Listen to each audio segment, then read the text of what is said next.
3 days ago there was a blizzard. This is Rankin Inlet, Nunavut in Canada.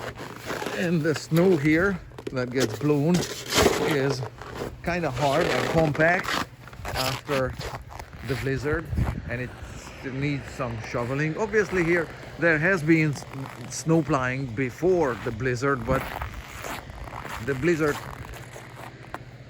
placed additional snow against the windows.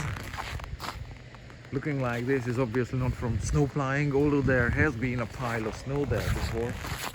So it's covering features of the building where the buildings get not sandblasted but snow blasted in this kind of blizzard.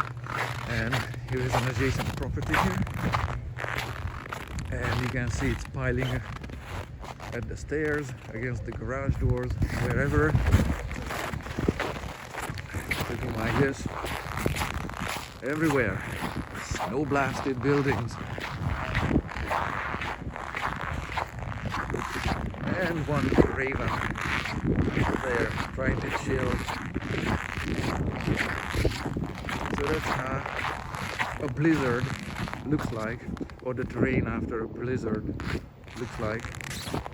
And right now it's minus 37, might be minus 36 degrees Celsius.